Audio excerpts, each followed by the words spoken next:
Hello प्यारे बच्चों, स्वागत है आप सभी का हमारे YouTube चैनल केमथट एजुकेशन पर।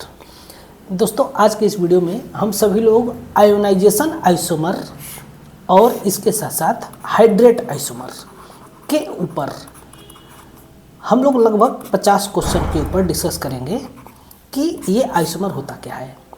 तो मैं सबसे पहले ये विचार करता हूँ कि आपको थोड़ा सा इसका रफ इंट्रोडक्शन दे दूँ, है ना।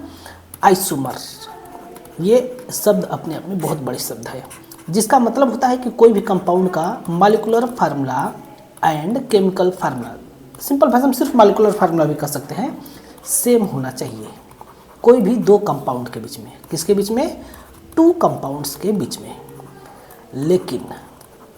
लेकिन इसका फिजिकल प्रॉपर्टी और केमिकल प्रॉपर्टी डिफरेंट हो। कोई भी दो कंपाउंड के बीच में मॉलिक्यूलर फार्मूला सेम हो लेकिन फिजिकल और केमिकल प्रॉपर्टी डिफरेंट हो। इसका डिफरेंट होने का दो कारण हो सकता है कि इसका स्ट्रक्चर डिफरेंट हो जाए, या फिर इसका स्पेस में रहने का तरीका अलग हो जाए, है ना। मतलब स्पेस में ओरिएंटेशन डिफरेंट हो जाए, स्पेस में ओरिएंटेशन आपका डिफरेंट हो जाए, तब इस टाइप के चीज़ को हम लोग क्या बोलते हैं? आपका आइसोमर बोलते हैं। तब इसके आधार पर आइसोमर आपके दो प्रकार के होते हैं। एक होता है आपका स्ट्रक्चरल आइसोमर होता है, और एक होता है आपका स्टीरियो आइसोमर, है ना। स्ट्रक्चरल आइसोमर के कोऑर्डिनेशन कंपाउंड हम लोग पढ़ रहे हैं, तो इसके अंतर्गत टोटल 7 प्रकार के होते हैं। कितने होते हैं? 7 प्रकार के होते हैं। कौन कौन सा? तो सबसे पहला जो मुझे आज डिस्कस करना है, आयोनाइजेशन आइसोमर, ठीक है, जेड यहाँ पर रहेगा। फिर hydrate isomer, linkage isomer, coordination isomer.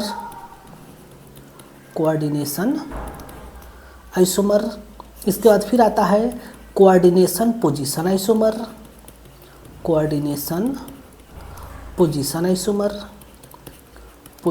Isomer. फिर आता है आपका लिगेंड आइसोमर। कौन आता है? Ligand isomer. और लास्ट में आता है आपका पॉलीमराइजेशन आइसोमर। कौन आता है? Polymerisation isomer. तो ये सभी आपका है। इन सब के बारे में हमें नहीं देखना है, हमें बस जो देखना है उसके बारे में हम लोग डिस्कस करेंगे। स्टीरियो में दो प्रकार के होते हैं। कोऑर्डिनेशन कंपाउंड की मैं बात कर रहा हूँ ना, geometrical isomer and optical isomer. कितने प्रकार के आइसोमर आपको कोऑर्डिनेशन कंपाउंड में पढ़ने रहते हैं, जिसमें से कि हमें आज सिर्फ ये दोनों पढ़ने हैं, आयोनाइजेशन आइसोमर और हाइड्रेट आइसोमर। बहुत ही इजी आइसोमर है। इसका हमें सबसे पहले एक ब्रीफ इंट्रोडक्शन देख लेते हैं कि ये दिखेगा कब। आयोनाइजेशन आइसोमर कब दिखेगा? देखिए, इस केस में क्या होता है ना, जब मेटल और लिगेंड आपस में जुड़े हैं, यहाँ पर N+- है, इसके साथ साथ अगर इसको हम लोग बोलते हैं कोऑर्डिनेशन स्फीयर। इसको हम लोग क्या बोलते हैं? Coordination sphere. तो ये अगर कोऑर्डिनेशन स्फीयर किसी और लिगेंड L' के साथ इंटर कन्वर्ट करे, मतलब अगर ये लिगेंड आ जाए अंदर और यहाँ का लिगेंड अगर आ जाए बाहर, तो इस केस में ये दिखाता है आपका coordination isomer. For example, metal हो जाए, N-1 हो जाएगा, और एक तो जो L' था अंदर आ जाए, और यहाँ पर N+- हो जाए, और यहाँ पर L हो जाए, तब इस टाइप के चीज़ को हम लोग क्या बोलते हैं? कोऑर्डिनेशन आइसोमर बोलते हैं। क्योंकि इस केस में जो मेटल के साथ जो लिगेंड का अटैचमेंट है वो डिफरेंट हो जाता है। इसका हम लोग एक बहुत ही अच्छा एग्जांपल के द्वारा देख सकते हैं। CONH3 का होल 6 कर दें, सॉरी होल 5 कर दीजिए, इसको मान लीजिए यहाँ पर कर दीजिए Br, ओके, और यहाँ पर कर दीजिए SO4। अब अगर SO4 अंदर चला जाए और Br बाहर आ जाए, तो इस केस को हम लोग बोलेंगे क्या? Ionisation isomer. CONH3 का होल 5 और SO4 अंदर और Br बाहर, ऐसा होने से आपको ध्यान ये बात की देनी है कि इसकी फिजिकल एंड केमिकल प्रॉपर्टीज दोनों ही बदल जाती है। फिजिकल और केमिकल प्रॉपर्टीज दोनों ही बदल जाती है। दोनों का आपको कलर डिफरेंट मिलेगा, दोनों की रिएक्टिविटी डिफरेंट हो जाएगी। तब इस टाइप का आइसोमर को हम लोग क्या बोलते हैं? आयोनाइजेशन आइसोमर बोलते हैं। अब हम आते हैं नेक्स्ट में हाइड्रेट आइसोमर के बीच में। हाइड्रेट आइसोमर क्या होता है इसके बारे में देख लेते हैं। हमें बस ब्रीफ इंट्रोडक्शन देना है, बाकी हम क्वेश्चन में तो देख ही लेंगे कि ये हो क्या रहा है ना। हाइड्रेट आइसोमर में हमें कोई भी लिगेंड की जगह पर सिर्फ वाटर कर देना है। मान लीजिए कि एक मेटल है, उसके साथ साथ जुड़ा है H2O का होल 6 और यहाँ पर लगा है कोई और लिगेंड है, यहाँ N+- है।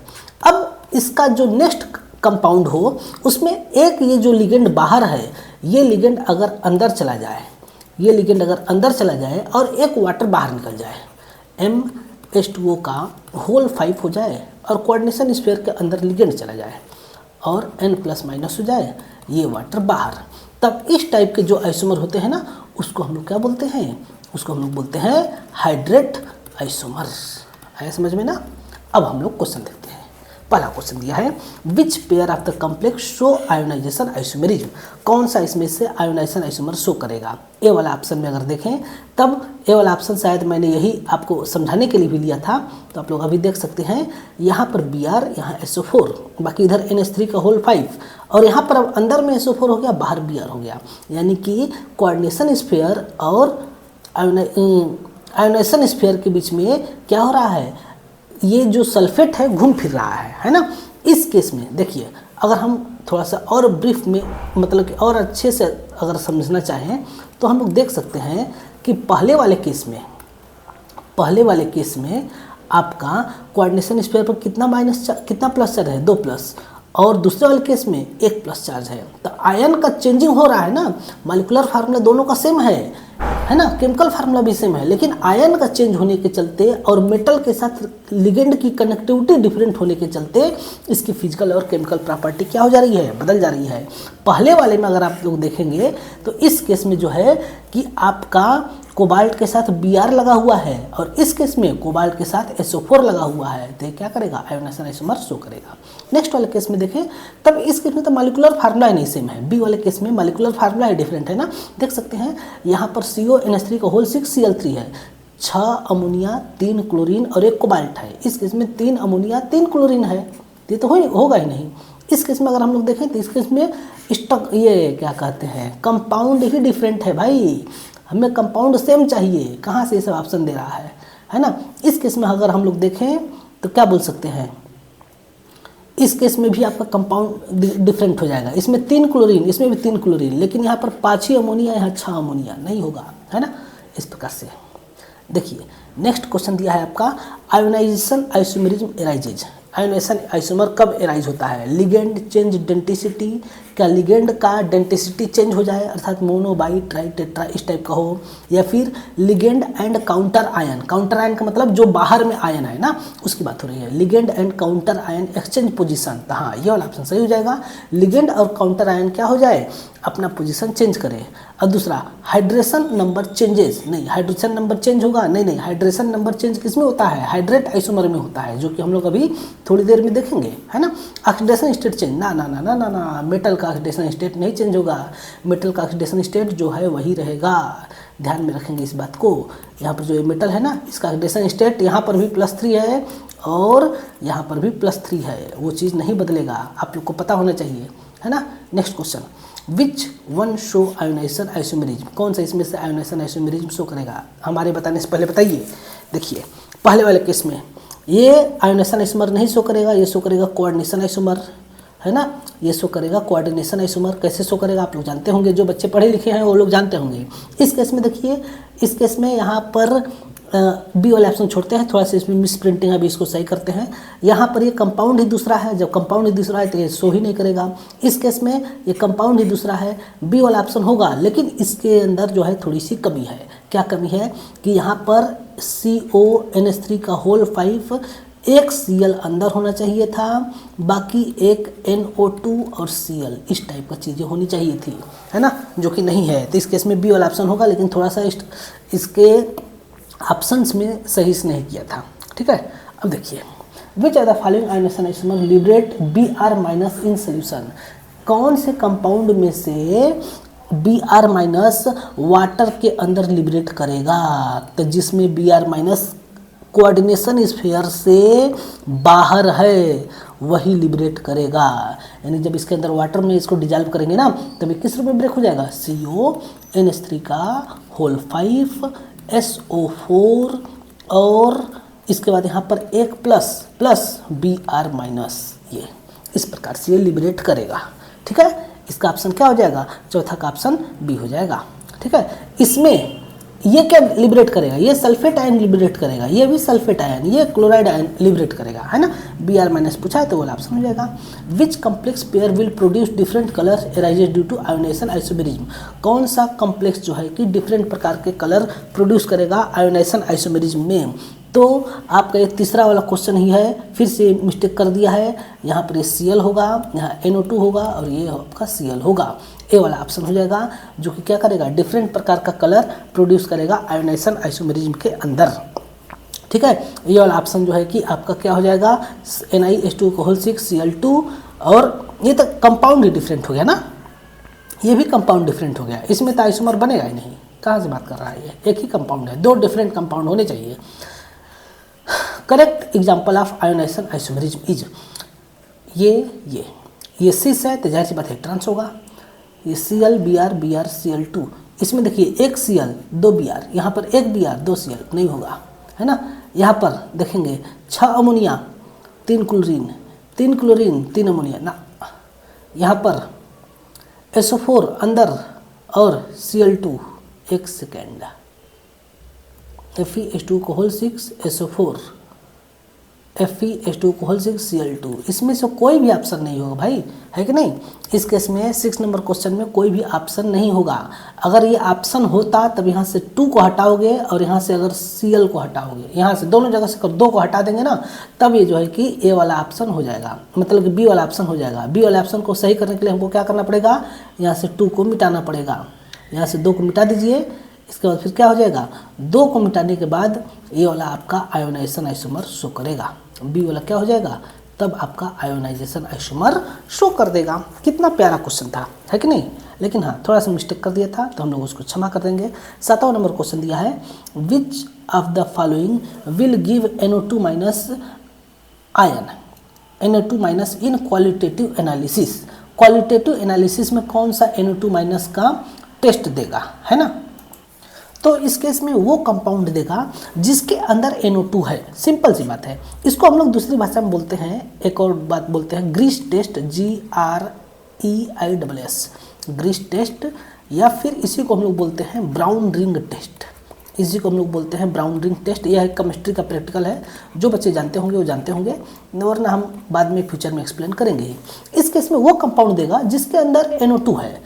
अब इसके अंदर NO2 है ना, बी के अंदर है, इसके अंदर नहीं है, तब ये या फिर इसका आइसोमर कौन सा, CONH3 का होल 5 Cl और NO2Cl, ये वाला क्या करेगा, इसमें NO2- अब कोऑर्डिनेशन स्फीयर के बाहर आ गया, तब ये जो कंपाउंड है ये आपका ब्राउन रिंग टेस्ट देगा। आया समझ में, जिसके अंदर है ही नहीं वो कहाँ से देगा, है कि नहीं, ये बात होती है इस केस में, ठीक है। Ionisation isomer differ in, ionisation isomer को किस प्रकार से डिफर करते हैं, types of ligand inside coordination sphere, types of ligand जो है कि कोऑर्डिनेशन स्फीयर के अंदर कैसे हैं, फिर नंबर ऑफ लिगेंड्स, या फिर टाइप्स ऑफ काउंटर आयन। तो नंबर ऑफ लिगेंड से नहीं होता है, आपका लिगेंड कितने प्रकार के हैं कोऑर्डिनेशन स्फीयर के अंदर और आयोनाइजेशन स्फीयर के और उसके बाहर, है ना। और types of counter ion, counter ion का मतलब अपोजिट आयन कितने प्रकार के हैं, यानी कि आपका ए और सी दोनों सही है, अर्थात डी वाला ऑप्शन क्या हो जाएगा, इस केस में सही हो जाएगा, ठीक है। अगला क्वेश्चन अगर हम लोग देखें तो यहाँ पर दिया है which will give white precipitate with BaCl2। जब BaCl2 को हम लोग रिएक्शन कराते हैं SO4 पर 2- के साथ, तब ये बनता है BaSO4 और 2 Cl- आयन के फॉर्म में रहता है, और इसी का हमें क्या प्राप्त होता है, वाइट PPT। यानी कि जहाँ पर इसको SO4 पर 2- मिलेगा उसके साथ रिएक्शन करेगा, और SO4 पर 2- मिलने के लिए यह आयोनाइजेशन स्फीयर में होना चाहिए। कहाँ होना चाहिए बच्चों, आयोनाइजेशन स्फीयर में। अगर ये कोऑर्डिनेशन स्फीयर में होगा तब ये नहीं रिएक्शन करेगा। कहाँ होना चाहिए, आयोनाइजेशन स्फीयर में। यानी कि इस केस में तो है लेकिन कोऑर्डिनेशन स्फीयर में है, अंदर है, नहीं रिएक्शन करेगा। इसमें रिएक्शन करेगा, इसमें तो है ही नहीं ना। तो A और B में से हो सकता था, तब B में होगा क्योंकि इसमें सल्फेट आयन बाहर है। Next question, which complex will give precipitate with AgNO3, है ना। AgNO3 किसके साथ रिएक्शन करता है, AgNO3 रिएक्शन करता है आपका हैलोजेंस के साथ। किसके साथ रिएक्शन करेगा, हैलोजेंस के साथ रिएक्शन करेगा, और हैलोजेंस के साथ रिएक्शन करके क्या बनाता है, AgX। AgX का PPT बनाता है। अब AgCl का PPT, AgCl का जो PPT होता है वो वाइट होता है। ध्यान से सुनेंगे, AgBr का PPT, AgBr का PPT क्रीम कलर का या फिर येलोइश कलर का हम बोल सकते हैं, येलोइश कलर का इसका PPT होता है। और AgI का PPT, AgI का PPT होता है आपका कंप्लीट येलो। इस बात को हम लोग ध्यान में रखेंगे, ठीक है। इस प्रकार से तो इसमें से वो रिएक्शन करेगा जिसके अंदर Cl- बाहर है कि नहीं। तो complex will give precipitate with AgNO3, तो AgNO3 के साथ कौन सा रिएक्शन करेगा, तो सल्फेट तो नहीं रिएक्शन करेगा। यहाँ पर भी है, ये दोनों हैं, तो इन दोनों में से कोई एक रिएक्शन करेगा। तो फिर हमको यहाँ पर ध्यान से देखना होगा कि इसमें से आपका B वाला भी ऑप्शन हो सकता है और D वाला भी ऑप्शन हो सकता है कि नहीं। तब इस केस में आपका जो है कि दोनों रिएक्शन करेंगे, और दोनों में से ज़्यादा रिएक्टिव ये होगा क्योंकि यहाँ पर ज़्यादा प्रोडक्ट ये बनेगा, AgCl है ना, सॉरी AgNO3 से जब हम रिएक्शन कराएंगे तब D वाले में बनेगा 2AgCl, और इस केस में क्या बनेगा, इस केस में बनेगा 1AgCl। इस प्रकार से इसमें रिएक्शन होता है। नेक्स्ट क्वेश्चन अगर हम लोग देखें तो हम लोग बता सकते हैं which pair of ionisation isomers, which is the pair of ionisation isomer. Ionisation isomer का पेयर क्या है, देखो इसमें तो मेटल ही डिफरेंट हो गया ना, सरकार ही बदल गई। यहाँ पर देखो, यहाँ पर आपका ये तो होगा नहीं क्योंकि यहाँ पर लिगेंड ही डिफरेंट हो गया। एक तो और ऑप्शन दिया होगा इधर, इसको मैं देख लेता हूँ, इसको थोड़ा सा इधर करो। हाँ, अब यहाँ पर आ जा भाई जल्दी। इस केस में देखो लिगेंड ही बदल गया, तब हमारे पास एक ऑप्शन जो बचा है उसी को हम लेकर के चलेंगे यहाँ पर, और ये ऑप्शन है इधर, ये वाला। इसमें थोड़ा सा मिस प्रिंटिंग है, इसको माफ़ कर देंगे, बेचारे को प्रिंटिंग अच्छे से नहीं किया है। हम यहाँ से 2 को मिटा देंगे तो वही वाला ऑप्शन हो जाएगा, B वाला ऑप्शन होगा। इसमें हम 2 को क्या करेंगे, मिटा देंगे, है ना। तब इसमें से कौन सा ऑप्शन हो जाएगा, B वाला ऑप्शन हो जाएगा। इसमें एक में क्लोरीन कोऑर्डिनेशन स्फीयर के अंदर और एक में ब्रोमीन कोऑर्डिनेशन स्फीयर के अंदर है, ठीक है। इस प्रकार से इस क्वेश्चन को हम लोग को करना था। अब नेक्स्ट क्वेश्चन हम लोग चलते हैं, क्वेश्चन नंबर 11। बहुत ही अच्छा, 11 हो गया ना। क्वेश्चन नंबर 12 चलते हैं, which of these gives Cl- in qualitative test. इसमें से कौन सा क्वालिटेटिव टेस्ट में Cl- देता है, ये चीज़ आपको बताना है। तो इस केस में आपका ये भी देगा, ये भी देगा, है ना। B और C ऑप्शन हो जाएंगे क्योंकि इसमें दोनों में बाहर है Cl-, तो ये दोनों आपका क्वालिटेटिव टेस्ट देंगे, ठीक है। इसी प्रकार से आगे हम लोग चलते हैं, which ionisation isomer will give NO3- in qualitative test. Qualitative test में NO3- कौन देगा, जिसके अंदर NO3- बाहर है वो देगा, या फिर इसका आइसोमर भी देगा ना। Ionisation isomer will give qualitative test, तो इस केस में कौन सा हो जाएगा ऑप्शन, B वाला हो जाएगा। 13 का B वाला हो जाएगा ना। एक्सकिन ये भी देगा ना, ये तो अंदर में है तो ये भी देगा, A एंड B दोनों आपके ऑप्शन हो जाएंगे, ठीक है। तो इस केस में ये वाला हो जाएगा। आयोनाइजेशन आइसोमर है, आयोनाइजेशन आइसोमर में क्या होता है, same formula and same properties. Formula same होती है, प्रॉपर्टी सेम होती है। Same formula but different ions in solution, different formula same molar mass, different formula different ions. C और D तो बिल्कुल नहीं होगा, है ना। Same formula same properties, properties भी डिफरेंट होता है भाई। सेम फार्मूला होता है लेकिन प्रॉपर्टी क्या होता है, डिफरेंट होता है। इस केस में ये वाला ऑप्शन हो जाएगा। Same formula but different ions in solution, solution में आयंस डिफरेंट हो जाते हैं, फार्मूला सेम रहता है। ओके, नेक्स्ट क्वेश्चन चलते हैं। Which pair can be separated by precipitate with BaCl2, कौन से पेयर को हम लोग BaCl2 के द्वारा सेपरेट कर सकते हैं? तो इस केस में ए वाला ऑप्शन हो जाएगा। देखो ए वाला के इसके ऊपर अगर हम रिएक्शन कराएंगे BaCl2 के साथ, तब ये रिएक्शन होकर के क्या बन जाएगा? ये बनेगा आपका CONH3 का होल 5 और Br, ये अंदर हो जाएगा, प्लस BaSO4 का वाइट 50 प्राप्त होगा और ठीक है हाँ, और 2 Cl माइनस ये बन जाएगा। लेकिन अगर इसके ऊपर अगर हम रिएक्शन कराते हैं BaCl2 के साथ तो नो रिएक्शन, इसके ऊपर रिएक्शन ही नहीं होता है। लेकिन इसके ऊपर AgNO3 के साथ रिएक्शन हो जाएगा, इसके ऊपर AgNO3 के साथ रिएक्शन होगा और वो रिएक्शन होकर के बनाता है AgBr। लेकिन इसके ऊपर AgNO3 के साथ रिएक्शन नहीं होगा, ध्यान में रखेंगे, ये रिएक्शन नहीं होगा। आया समझ में? कितना प्यारा प्यारा, कितना इजी क्वेश्चन दिया गया है। Which ionisation isomer will give 2 mole AgCl per mole of complex, इसमें से कौन सा जो है कि 2 मोल AgCl का देगा? ठीक है, ये चीज़ आपको बताना है। तो जिसके अंदर आयोनाइजेशन स्फीयर में Cl माइनस हो वो रिएक्शन करता है AgNO3 के साथ, और AgNO3 के साथ रिएक्शन करके ये बनाता है CONH3 का होल 5 Br पर 2 प्लस एंड 2 AgCl, इसके ऊपर भी ये रिएक्शन होकर के बनेगा और ये बाहर क्या निकलेगा? NO3 पर 2 माइनस, NO3 पर 1 माइनस, इसके ऊपर 2 मॉलिक्यूल यूज़ करेंगे। और नेक्स्ट में अगर मैं चर्चा करूं, तब अगर इसके ऊपर रिएक्शन होगा AgNO3 का, तो ये भी क्या करेगा? ये भी रिएक्शन करके बनाएगा CONH3 का होल 5 Br के ऊपर 2 प्लस और 2 AgCl और 2 NO3 माइनस बाहर, ये दोनों का वाइट 50 प्राप्त होगा। लेकिन इसके ऊपर अगर मैं रिएक्शन कराऊंगा, देखो एक्सिस में लेना है हमें अब इसके ऊपर जब रिएक्शन कराऊंगा तब ये क्या होगा? तब ये जो है कि आपका बनेगा CONH3 का होल 5 SO4 पर 1 प्लस 1 AgCl माइनस AgCl बनेगा और 1 NO3 माइनस रिएक्शन करेगा। अब इसके ऊपर जब रिएक्शन होगा AgNO3 के साथ, है ना, तब ये क्या होता है? 2 मॉलिक्यूल के साथ रिएक्शन करेगा और AgBr बनाएगा। क्या बनाएगा? CONH3 का होल 5 और Cl फिर प्लस 2 AgBr, है ना, ये बनाएगा 2 NO3 माइनस को ब्रेक कर देगा। इस प्रकार से ये सब रिएक्शंस होते हैं। नेक्स्ट क्वेश्चन देखते हैं हम लोग।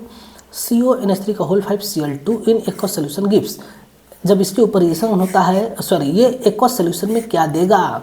एक्वस सोल्यूशन में क्या देगा? देखिए ये कंपाउंड है ना, NO3 माइनस कहाँ से आ जा रहा है? पागल की तरह क्वेश्चन दिया है, एक ही हो जाएगा ना। NO3 माइनस इसके अंदर है, इसके अंदर नहीं है तो कहाँ से देगा? नहीं देगा ना। इसका एक्चुअल फार्मूला कैसे हो जाएगा? देखिए देखिए, जब आपके सामने फार्मूला दिया हो ना, तो उसको आपको कोऑर्डिनेशन स्फीयर में सेट करने आना चाहिए।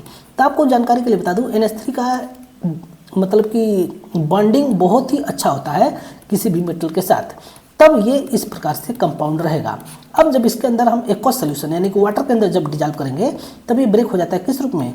CONH3 का होल 5 Cl के ऊपर 1 plus charge plus Cl minus, इस रूप में ब्रेक हो जाएगा, तब हमें यही देगा ना। Okay, next question. Which ionisation isomer will give SO4 पर 2 minus, which ionisation isomer of this will give SO4 पर 2 माइनस, मतलब कि किसका आइसोमर है ये पूछ रहा है हमसे, है ना। विल गिव SO4 पर 2 माइनस इन सोल्यूशन, मतलब ये इसका आइसोमर कौन होगा? तो इसका आइसोमर ये होगा ना जिसके अंदर क्या हो? SO4 अंदर हो जाए, ठीक है, वो होगा। लेकिन इसमें क्वेश्चन में थोड़ा सा उल्टा कर दिया है। विच आयोनाइजेशन आइसोमर ऑफ, यहाँ पर ये यहाँ होना चाहिए था, ये यहाँ होना चाहिए था, तब होता, और जब ऐसा होता तब बी वाला ऑप्शन हो जाएगा, है ना, ये वाला हो जाएगा। ऐसा क्यों? देखिए यहाँ पर पहले क्वेश्चन ही गलती दिया है। क्वेश्चन में देना चाहिए विच आयोनाइजेशन आइसोमर ऑफ NH3 का होल 5 SO4 और Cl विल गिव, ये देना चाहिए था question, which ionisation isomer of CONH3 का whole 5 SO4 Cl will give SO4 पर 2- आयंस। तब इस केस में आपका ये वाला होना चाहिए था ना, ये आया समझ में। तब इस केस में इसका आयोनाइजेशन आइसोमर ये हो जाएगा बी वाला। Next question, which ionisation isomer pair produces NO2 पर माइनस, इसमें से कौन सा पेयर जो है कि NO2 पर एक माइनस प्रोड्यूस करेगा, आयोनाइजेशन आइसोमर का पेयर कौन सा आपका प्रोड्यूस करेगा NO2 पर एक माइनस। तो यहाँ पर Cl होगा और यहाँ पर एक NO2 और एक Cl। अब ये क्वेश्चन कंप्लीट हुआ। इसमें सल्फेट है नहीं करेगा, इसमें सल्फेट है नहीं करेगा, इसमें कुछ नहीं दिया है, तो इसके इसमें ए वाला ऑप्शन हो जाएगा, ठीक है ना। इस प्रकार से क्वेश्चन होना चाहिए था। 19 का ए वाला हो जाएगा, NO2 पर 2- इन टेस्ट ऑफ पोटेशियम आयोडाइड और स्टार्च के साथ जब टेस्ट करेंगे तब उस केस में NO2 पर 2- जिसमें होगा वही करेगा ना। तो 19 का आपका कौन सा ऑप्शन हो जाएगा, ए वाला ऑप्शन हो जाएगा। Which ionisation isomer pair has identical conductivity in solution, solution के अंदर किसके अंदर जो है कि आइडेंटिकल कंडक्टिविटी होता है, if one has same charge and number.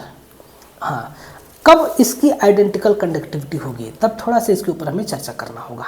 देखिए कंडक्टिविटी का मतलब क्या होता है, यहाँ पर शब्द है क्या, कंडक्टिविटी। कंडक्टिविटी का मतलब इलेक्ट्रॉन्स का एक जगह से दूसरी जगह पर मूवमेंट, और इलेक्ट्रॉन्स को मूवमेंट करने के लिए क्या चाहिए, आयंस चाहिए।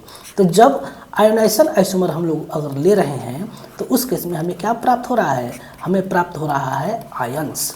जैसे कि अगर मैं एक एग्जांपल लेता हूँ जो मैं सबसे स्टार्टिंग में लिए थे, CH3 का CONH3 का होल 5 SO4 और Br।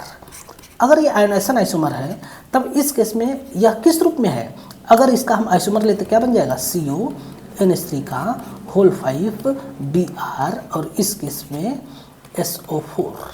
अब ये किस रूप में रहता है, ये आपका रहता है CONH3 का होल 5 SO4 के ऊपर 2+ एक प्लस और एक माइनस, और यहाँ पर क्या रहता है CONH3 का होल 5 Br और यहाँ पर 2+ और 2-। इस केस में जितना ज़्यादा प्लस - जनरेट होगा उतना ही ज़्यादा कंडक्टिविटी होगा। तब इन दोनों में से कंडक्टिविटी किसके अंदर ज़्यादा होगा, इसके अंदर ज़्यादा होगा। अब एक और एग्जांपल लेते हैं, अगर मैं एक और एग्जांपल लूँ तब हम लोग और अच्छे से देख सकते हैं। CONH3 का होल 4 कर दूँ और यहाँ पर मैं कर देता हूँ आपका SO4 ले लीजिए, और इस केस में कुछ अच्छा एग्जांपल लेते हैं ना।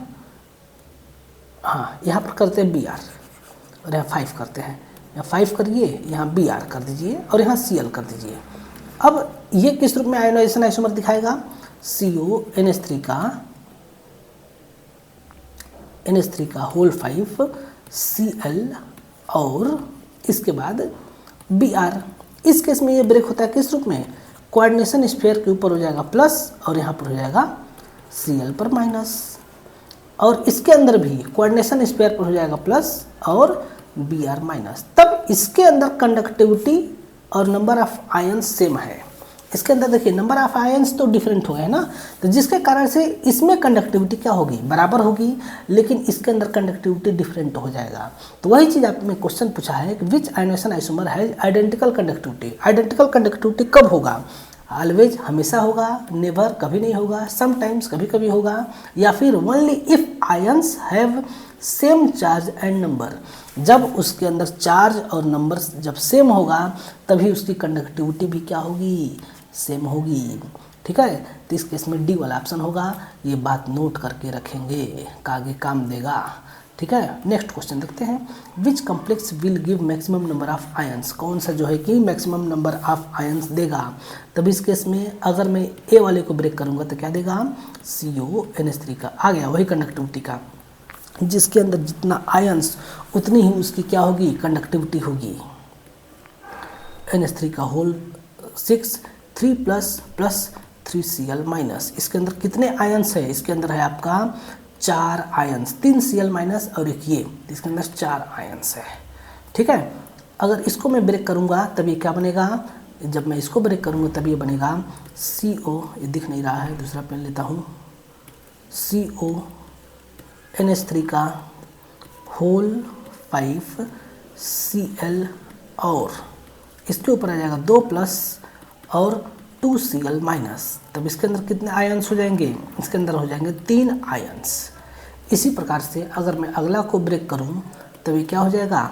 जब मैं इसको ब्रेक करूंगा तब CO NH3 का होल 5 Br के ऊपर 2 प्लस और 1 SO4 पर 2 माइनस। तो नंबर ऑफ आयंस कितने हैं? एक ये, चार्ज नहीं पूछ रहा है, नंबर ऑफ आयंस पूछ रहा है। तो इसके अंदर कितने आयंस हैं? 2 आयंस है। अब इसके अंदर अगर मैं देखूं तब मैं देख करके बता सकता हूं कि अगर मैं इसको ब्रेक करूंगा तो ये किस में बदलेगा? CO NH3 का होल 5 SO4 के ऊपर 1 प्लस प्लस 1 Cl माइनस हो जाएगा। तब इसके अंदर भी कितने आयंस हैं? इसके अंदर भी आपके 2 ही आयंस हैं, इसके अंदर भी 2 ही आयंस हैं, लेकिन इसमें चार्ज ज़्यादा है, इसमें चार्ज कम है, तब ये इतने प्रकार के आपके बनेंगे। लेकिन अब इन सभी में से अगर आपका कंडक्टिविटी पूछे तो कंडक्टिविटी का आर्डर जानते हैं क्या होगा? बहुत ही इंटरेस्टिंग हो गया क्वेश्चन। अब इस केस में कंडक्टिविटी का आर्डर हो जाएगा A का सबसे ज़्यादा, फिर होगा B के बाद ये दोनों में आयन सेम है लेकिन C वाले में चार्ज ज़्यादा है, तब B के बाद आ जाएगा C और ये हो जाएगा D। बहुत ही अच्छा क्वेश्चन हो गया, समझ लीजिए। अब नेक्स्ट क्वेश्चन, इसके ऊपर जब रिएक्शन होगा तो किस में 3 मोल AgCl मालिक्यूल देगा? देखिए ये चीज़ आपसे पूछ रहा है, यहाँ पर बस Cl रहेगा। तब इस केस में किसके साथ रिएक्शन कराना है? हमको रिएक्शन कराना है सिल्वर नाइट्रेट के साथ। किसके साथ रिएक्शन कराना है? सिल्वर नाइट्रेट के साथ रिएक्शन कराना है तीनों में। तो मैं एक ही साथ लिख देता हूँ यहाँ पर, है ना, AgNO3 का एक्सिस में रिएक्शन कराना है तीनों पर। तब अब अभी हमें पता चल जाएगा। तो जब पहले वाले पर रिएक्शन होगा तभी क्या बनेगा? 3 AgCl बनेगा, क्योंकि इसमें 3 क्लोरीन बाहर है। दूसरे वाले में क्या बनेगा? 2 AgCl बनेगा, और तीसरे वाले में क्या बनेगा? 1 AgCl बनेगा। ध्यान से देख लेंगे इस क्वेश्चन को, है ना। तो कौन सा ऑप्शन हो जाएगा? ए वाला ऑप्शन इस केस में आपका पाया जाएगा। नेक्स्ट क्वेश्चन हम लोग देखते हैं, एक सेकेंड, यहाँ पर कौन सा था? 22 नंबर। 22 के बाद हमें 23 नंबर क्वेश्चन देखना है। Which ionization isomerism test uses BaCl2? कौन सा BaCl2 का टेस्ट देता है तब सल्फेट आयन देगा? जब सल्फेट आयन पर BaCl2 के साथ रिएक्शन होता है तभी आपका क्या बनता है? BaSO4 प्लस 2Cl माइनस बाहर का वाइट PPT क्या बनता है? वाइट PPT बनता है। नेक्स्ट क्वेश्चन, CO NH3 का होल 5 NH3 का होल 5 NO3 SO4 स्टोज आयोनाइजेशन आइसोमेरिज्म विथ, किसके साथ आयोनाइजेशन आइसोमेरिज्म शो करेगा? तब इस केस में ये यहाँ चला जाएगा और ये वाला यहाँ चला जाएगा। तब कौन सा ऑप्शन हो जाएगा? इस केस में ए वाला ऑप्शन हो जाएगा, है ना। SO4 अंदर, NO3 माइनस बाहर। नेक्स्ट क्वेश्चन हम लोग देखते हैं, which ionization isomerism pair will have different molar conductivity? किसके अंदर मोलर कंडक्टिविटी डिफरेंट है? किस पेयर के अंदर? तो देखिए ए वाले में नहीं होगा, बी वाले में आपका मोलर कंडक्टिविटी क्या होगा? डिफरेंट होगा, है ना। बाकी तो ए वाले में नहीं होगा। क्यों नहीं होगा ए वाले में? देखिए अगर मैं ए वाले के बारे में बात करूं तो CO NH3 का होल 5 Cl और यहाँ पर आपका 2 प्लस प्लस 2 Br माइनस है ना। एंड नीचे वाला उसके बगल वाला ये वाला कैसे ब्रेक होगा? ये वाला ब्रेक हो जाएगा CO NH3 का होल 5 Br और यहाँ पर प्लस 2 Cl माइनस, यानी कि इसके अंदर नंबर ऑफ आयंस 3 आयंस बन रहे हैं और यहाँ पर भी 3 आयंस बन रहे हैं। और तो और चार्ज भी यहाँ पर 2 प्लस और 2 माइनस 4 आयंस, और यहाँ पर भी 2 + 2 - चार्ज भी सेम है, 4 चार्ज इसमें भी है और 4 चार्ज इसमें भी है, यानी कि ये तो सेम है ना। इसके अंदर डिफरेंट मोलर कंडक्टिविटी कैसे होगा, इसके अंदर मोलर कंडक्टिविटी क्या हो जाएगा, सेम हो जाएगा। इसके अंदर अगर हम लोग देखेंगे तो डिफरेंट होगा। ये किस रूप में ब्रेक होगा, तो आपका ये वाला ब्रेक हो जाएगा CONH3 का होल 5 SO4 के ऊपर आपका हो जाएगा क्या, 1 प्लस एक Cl माइनस, और ये किस रूप में ब्रेक हो जाएगा, CONH3 का होल 5 Cl के ऊपर 2 प्लस और आपका क्या हो जाएगा, 2 सल्फेट हो जाएगा। एक सल्फेट पर 2 माइनस चार्ज हो जाएगा। तो अगर मैं इसके अंदर मैं बात करूं तो थोड़ा सा क्वेश्चन में एक बार फिर से पढ़ते हैं। Ionisation isomer pair will have different molar conductivity. कौन जो है डिफरेंट मोलर कंडक्टिविटी दिखाएगा, है ना। तब इस केस में तो क्वेश्चन में अगर हम देखें तो मोलर कंडक्टिविटी, जब बात होती है मोलर कंडक्टिविटी की, तब ये तो डिपेंड करता है किसके ऊपर, चार्ज के ऊपर नहीं डिपेंड करता है, ये डिपेंड करता है नंबर ऑफ आयंस के ऊपर। किसके ऊपर डिपेंड करता है, नंबर ऑफ आयंस के ऊपर। तो दोनों में तो नंबर ऑफ आयंस तो सेम है, चार्ज कुछ भी हो, लेकिन नंबर ऑफ आयंस सेम है ना। तो जब नंबर ऑफ आयंस सेम हो जाएंगे तब तो मोलर कंडक्टिविटी भी सेम होगा, और जब मोलर कंडक्टिविटी भी सेम होगा तब ये डिफरेंट कैसे दिया है। आई थिंक ये ऑप्शन गलत है, क्वेश्चन गलत है। डिफरेंट की जगह पर सेम होना चाहिए, सेम मोलर कंडक्टिविटी होनी चाहिए, और ए और बी दोनों की है, यानी कि ए एंड बी बोथ हो जाएगा। ठीक है, तो इस प्रकार से इस क्वेश्चन को करना था। अब हम लोग देखते हैं हाइड्रेट आइसोमर का क्वेश्चन। ठीक है ना, अब हम लोग किसका क्वेश्चन देखते हैं, हाइड्रेट आइसोमर का। हाइड्रेट आइसोमर का पहला क्वेश्चन है, hydrate isomerism arises due to. Hydrate isomerism में क्यों जन्म होता है, क्यों उत्पन्न होता है, क्यों दिखता है, इसके बारे में हमें बताना है। डिफरेंट ऑक्सीडेशन स्टेट, ना मेटल का ऑक्सीडेशन स्टेट से कोई मतलब नहीं है। Different number of coordinated water molecules. Water molecule का डिफरेंट कोऑर्डिनेटेड वाटर मॉलिक्यूल होता है, यानी कि मेटल के साथ जो वाटर मॉलिक्यूल अटैच होता है वो डिफरेंट होता है। तो हाँ, ये वाला बात आपका सही हो जाएगा। ज्योमेट्रिकल अरेंजमेंट ना, लिगेंड एक्सचेंज ना, एक सेकेंड, लिगेंड तो एक्सचेंज होता ही है कि नहीं, आपका इसके अंदर लिगेंड तो एक्सचेंज होता ही है, लेकिन वाटर के साथ लिगेंड एक्सचेंज होता है। ये चीज़ आपका थोड़ा सा नहीं दिया है, इस चीज़ को आपको देना चाहिए था, लेकिन बी वाला ही ऑप्शन हम मान करके चलेंगे। ठीक है ना।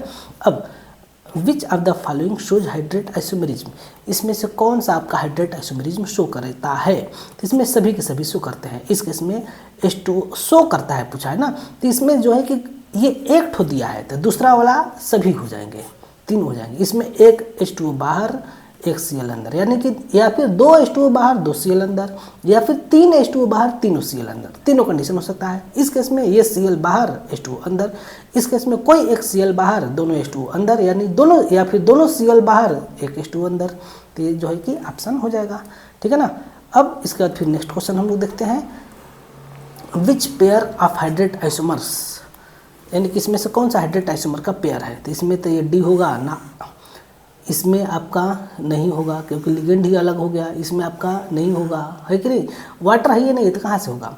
इसके अंदर होगा H2O अंदर, H2O अंदर, यहाँ पर H2O बाहर, तो ये वाला ऑप्शन हो जाएगा।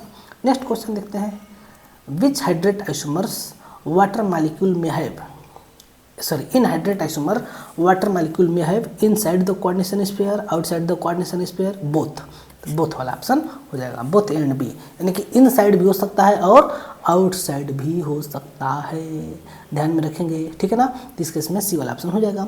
Which complex will not give precipitate with AgNO3, कौन सा जो है कि AgNO3 के साथ प्रेसिपिटेट नहीं देगा, तो तीनों के तीनों देंगे AgNO3 के साथ प्रेसिपिटेट। तो इसका क्या हो जाएगा, डी वाला ऑप्शन हो जाएगा। इसमें 3 AgCl प्राप्त होंगे, इसमें 2 AgCl प्राप्त होंगे, इसमें 1 AgCl प्राप्त होगा, है ना। अगला, how many hydrate isomers are possible, इसके अंदर कितने हाइड्रेट आइसोमर पॉसिबल हैं, ये चीज़ आपको बताना है। तब इसके अंदर आपके टोटल 3 हाइड्रेट आइसोमर पॉसिबल हैं।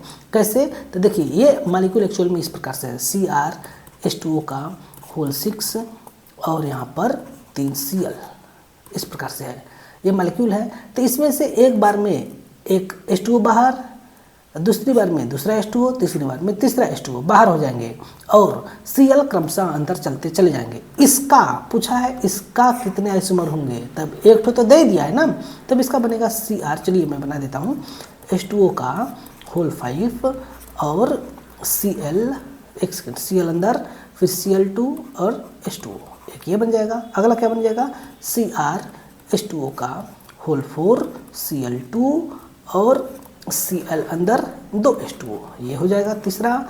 और Cr H2O का होल 3 Cl3 और यहाँ पर हो जाएगा 3 H2O। तो कितने आइसोमर हो गए हैं, 3 आइसोमर हो जाएंगे। इस प्रकार से नेक्स्ट देखें, which hydrate isomer of CrCl3 6H2O will give maximum Cl minus. इसमें से कौन सा मैक्सिमम Cl माइनस देगा, तो ए वाला ऑप्शन देगा, जिसके अंदर आयोनाइजेशन स्फीयर में सबसे ज़्यादा Cl होगा वही जो है कि आपका ऑप्शन हो जाएगा। ठीक है ना। नेक्स्ट क्वेश्चन हम लोग देखें, तब हम लोग को अब इस पर देखना पड़ेगा, नेक्स्ट पेज पर, मतलब बगल में दिया है, बहुत ही प्यारे प्यारे क्वेश्चन है। ठीक है। Next question, which hydrate isomer will give only 1 mole of AgCl। कौन सा सिर्फ 1 मोल AgCl देगा, ये वाला 1 मोल AgCl देगा, क्योंकि एक ही क्लोरीन क्या है, बाहर है। ये वाला कितना देगा, 3 मोल, ये वाला कितना देगा, 2 मोल। ठीक है। इस प्रकार से which hydrate isomer contents no Cl minus outside coordination sphere. इसमें से किसके अंदर कोऑर्डिनेशन स्फीयर से बाहर एक भी Cl माइनस नहीं है, तो नोन ऑप्शन हो जाएगा, क्योंकि इसमें क्या है, सभी के सभी जो है कि आउटसाइड में है। इसके अंदर 3 हैं, इसके अंदर 2 हैं, इसके अंदर 1 है, क्लोरीन बाहर, कोऑर्डिनेशन स्फीयर के बाहर, देख करके लग रहा है ना। Which hydrate isomer has least electrical conductivity, किसकी इलेक्ट्रिकल कंडक्टिविटी सबसे कम होगी, तब इस केस में आपका सी वाला ऑप्शन होगा। ठीक है, सी वाले की इलेक्ट्रिकल कंडक्टिविटी सबसे कम होगा। कैसे देखते हैं, ए वाला डिसोसिएट किस रूप में होगा, तब ए वाला डिसोसिएट होगा CrH2O का होल 6 के ऊपर आपका 3 प्लस 3 Cl माइनस। इसके अंदर कितने आयंस बने, इसके अंदर बने आपका 4 आयंस, है ना। बी वाले के केस में अगर आप लोग देखेंगे तो CrH2O का होल 5 और 2 plus 2 Cl minus plus H2O के कारण थोड़ा कंडक्टिविटी होगा, है ना, आयंस के कारण होगा। तो यहाँ पर 3 आयंस, H2O कारण होता है, लेकिन यहाँ पर उसका हम लोग नहीं काउंट करेंगे। फिर यहाँ पर अगर हम देखें तो इसके अंदर कितने आयंस होंगे, इसके अंदर आयंस होंगे आपके 2। कैसे, Cr, अच्छा यहाँ पर एक Cl रहेगा अंदर, CrH2O का होल 4 और Cl2, okay, plus Cl minus plus 2H2O, कितने आयंस बने, 2 आयंस बने। ठीक है ना, तब इसके अंदर सी वाला ऑप्शन हो जाएगा। Which hydrate isomer will show highest molar conductivity, कौन सा हाइड्रेट आइसोमर सबसे ज़्यादा मोलर कंडक्टिविटी शो करेगा, तो ऊपर वाला क्वेश्चन ये है, ए वाला होगा, उसमें मिनिमम था, इसमें मैक्सिमम पूछा है ना। Which is true for hydrate isomerism, hydrate isomerism के लिए क्या ट्रू है, same formula, water distribution different, A वाला ही ऑप्शन हो जाएगा। Water only inside coordination sphere गलत, वाटर ओनली आउटसाइड गलत, डिफरेंट ऑक्सीडेशन स्टेट गलत, है ना, ये वाला ऑप्शन हो जाएगा। नेक्स्ट क्वेश्चन, CrH2 को whole 5 Cl2 will gives how many Cl minus, तब ये जब ब्रेक करेंगे तब ये क्या देगा, 2 Cl माइनस देता है। CrH2O का होल 5 Cl के ऊपर हो जाता है आपका 2 plus 2 Cl minus plus H2O, कितने Cl दिया, 2 Cl यहाँ पर प्राप्त हो जाएगा। ओके, नेक्स्ट क्वेश्चन, CrH2O का whole 4 Cl gives how many Cl minus, इसके अंदर 1 Cl माइनस देगा भाई, कितना इजी क्वेश्चन दिया है। CrH2O का होल 4 Cl2, ठीक है, फिर plus Cl minus plus 2H2O, कितने Cl माइनस दिया, 1 Cl माइनस दिया।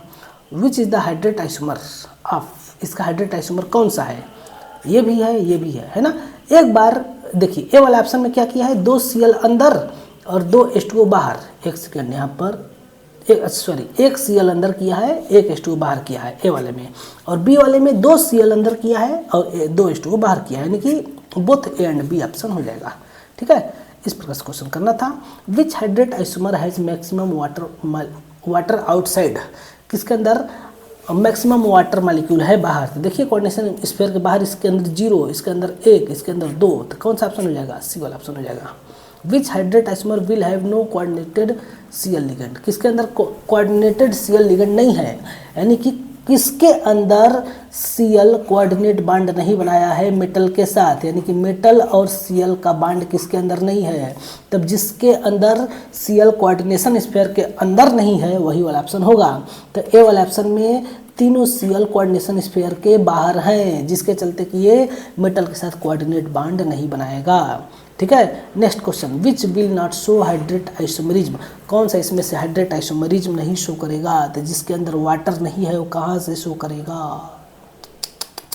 ये वाला नहीं करेगा, है ना। इसके अंदर वाटर है, इसके अंदर वाटर है, इसके अंदर वाटर है, ये वाटर अंदर चला जाएगा, सीएल को बाहर भगा देगा, तो ये शो करेगा ना, करेगा। हाँ, which hydrate isomer will show maximum precipitate with AgNO3, कौन सा जो है कि मैक्सिमम प्रेसिपिटेट दिखाएगा AgNO3 के साथ, जिसके अंदर जितना ज़्यादा सीएल कोऑर्डिनेट स्फीयर से बाहर होगा वो उतना ज़्यादा AgCl देगा। ये 3, ये 2 और ये 1, है ना, ये वाला ऑप्शन हो जाएगा। Which hydrate isomer will have highest percentage of water by mass, किसके अंदर हाईएस्ट परसेंटेज में वाटर होगा? देखिए वाटर कह रहा है, इसके अंदर जो वाटर है ना, कोऑर्डिनेशन स्फीयर के जो अंदर वाटर है वह लिगेंड के रूप में है। इसके अंदर जो ये 6 वाटर हैं, यहाँ 5 वाटर है, यहाँ 4 वाटर है, ये लिगेंड के रूप में है। ये जो वाटर है ना, ये आपका वाटर है मास, परसेंटेज बाय मास के हिसाब से, इसको मैं काउंट करूंगा, है ना। तो यहाँ पर 1 वाटर, यहाँ 2 वाटर, यहाँ 0 वाटर, तो इसमें कौन सा ऑप्शन हो जाएगा? सी वाला ऑप्शन हो जाएगा। ये चीज़ आपको ध्यान में रखना होगा, है ना। 45 का क्या हो जाएगा? सी वाला ऑप्शन है। Which hydrate isomer will have highest percentage of water by mass, mass के हिसाब से। तो चारों का मास, तीनों का मास तो सेम है ना, तो जब तीनों का मास जब सेम है तो यहाँ पर इसका हम लोग देखेंगे, है ना। Which hydrate isomer will give 2 mole of AgCl per मोल, किसके अंदर 2 मोल AgCl प्राप्त होगा, है ना। तो इसके अंदर प्राप्त होगा 3 मोल, क्योंकि 3 वाटर Cl बाहर है, इसमें 2, इसमें 1, कौन सा ऑप्शन हो जाएगा? बी वाला ऑप्शन हो जाएगा। Which hydrate isomerism can be detected by AgNO3, can be detected by which hydrate isomerism can, sorry question में गलत पढ़ रहा हूँ। Hydrate isomerism can be detected by test AgNO3, molar conductivity, loss of water and heating. तब इस case में आपका 47 का डी वाला ऑप्शन हो जाएगा, है ना। हाइड्रेट आइसोमरिज्म को इसके द्वारा भी देख सकते हैं, मोलर कंडक्टिविटी के द्वारा भी देख सकते हैं, और हीट करने पर कितने वाटर मॉलिक्यूल बाहर निकल रहे हैं उसके द्वारा भी। AgNO3 के साथ तभी तो एग्जांपल में दिया था ना, कितने क्लोरीन बाहर है, कितने AgCl प्राप्त होगा, कितने नहीं प्राप्त होगा, तो AgNO3 के साथ टेस्ट हो जाएगा। मोलर कंडक्टिविटी मतलब अगर वाटर मॉलिक्यूल बाहर है तो भी एक कोऑर्डिनेशन स्फीयर और आयोनाइजेशन स्फीयर के बीच में कितने कंडक्टिविटी बन रहे हैं। फिर loss of water and heating, heat करने के बाद कितने वाटर मॉलिक्यूल बाहर हो रहे हैं, तो ये सारी चीज़ें हैं। ठीक है, कितने प्यारे प्यारे क्वेश्चंस दिए गए हैं, एकदम क्वेश्चंस देख करके पसंद आ जाएगा क्वेश्चन, ठीक है ना। तब इस सब के बारे में हमको करना था, ओके। तो फिर इसको अभी हम लोग अभी आगे कंटिन्यू करते हैं। क्वेश्चन नंबर 48 देखते हैं हम लोग। Which hydrate isomer is least stable, कौन सा हाइड्रेट आइसोमर जो है कि लिस्ट स्टेबल है, इसके बारे में हमें बताना है। तो इस केस में अगर हम लोग बात करें तो 48 नंबर क्वेश्चन है, लिस्ट स्टेबल पूछ रहा है, तब हम इसमें कैसे बता सकते हैं। 6 वाटर मॉलिक्यूल यहाँ पर, 1 वाटर मॉलिक्यूल बाहर है, इसमें मैं डायरेक्टली तो ऐसे कैसे बता सकता हूँ। इस केस में आई थिंक डी वाला ऑप्शन होना चाहिए, क्योंकि इसमें जो है कि हम हाइड्रेट आइसोमर के बारे में बात कर रहे हैं जो कि सबसे लिस्ट स्टेबल है। तो इस केस में आपका कंप्लीट डाटा नहीं है कि हम लोग कैसे हम एक्सप्लेन कर सकते हैं कि कौन सा हाइड्रेट आइसोमर जो है कि सबसे कम स्टेबल होगा। इसके बारे में बताना थोड़ा सा मुश्किल लग रहा है। हालांकि अगर मैं बात करूं तो बी वाला मैं बोल सकता हूं, क्योंकि इस केस में 5 वाटर मॉलिक्यूल बाहर है, अंदर है, और 1 वाटर मॉलिक्यूल बाहर है। तो अगर रिएक्टिविटी के आधार पर देखूँ तो आपका सी वाला जो है सिस ट्रांस आइसोमर शो करेगा, लेकिन ये वाला आपका कोई भी आइसोमर शो नहीं कर सकता है। तब हम यहाँ पर ए और सी ज़्यादा स्टेबल हो जाएंगे, बी वाला कम हो जाएगा, ठीक है। Which hydrate isomer is most आयनिक, कौन सा सबसे ज़्यादा आयनिक होगा, तो ए वाला होगा। इस केस में 4 आयन्स बनेंगे, बी वाले में 3 आयन, इसमें जो है कि आपका 2 आयन्स बनेंगे, है ना, 3 Cl माइनस है, ठीक है। तो ए वाला इस केस में ऑप्शन हो जाएगा। लास्ट क्वेश्चन आज का, which hydrate isomer will have least number of ions in solution, किसके अंदर लिस्ट नंबर यानी सबसे कम आयंस होंगे, तो इसके अंदर 4 अभी मैंने बताया, इसके अंदर 3 और इसके अंदर 2, तो इसमें आपका सबसे कम आयंस सी वाले ऑप्शन में होंगे। तो ये था आपका total ionisation isomer and hydrate isomer के ऊपर 50 क्वेश्चन, जो कि आपके नीट जेई और एमएसटी सीईटी यूपीटीयू एग्ज़ाम बोल सकते हैं, और फिर ये कौन सा एग्ज़ाम होता है जो सेंट्रल यूनिवर्सिटी का होता है, अरे उसका नाम हम भूल रहे हैं, देखिए अभी हम नाम भूल रहे हैं अचानक से, क्या हो गया मुझे। तो फिर ये सब एग्ज़ाम में जो है कि ये सब क्वेश्चंस आ सकते हैं, तो आप सभी लोग को ध्यान में रखना होगा, ठीक है, ये सारे क्वेश्चंस को। अगले नेक्स्ट वीडियो में हम लोग नेक्स्ट टेस्ट सीरीज़ के ऊपर नेक्स्ट टेस्ट जो हम अपने बच्चों से क्लास में लेते हैं उसके ऊपर डिस्कस करेंगे। आपको ये सेशन कैसा लगा आप हमें कमेंट करके अवश्य बताइए। अगर यहाँ तक आ गए हैं तो आपको ज़रूर हमारा सेशन पसंद आया होगा, तो जाते जाते चैनल को सब्सक्राइब करना न भूलिए, ठीक है। मिलते हैं अगले नेक्स्ट वीडियो में, तब तक के लिए आप सभी लोग का बहुत बहुत धन्यवाद।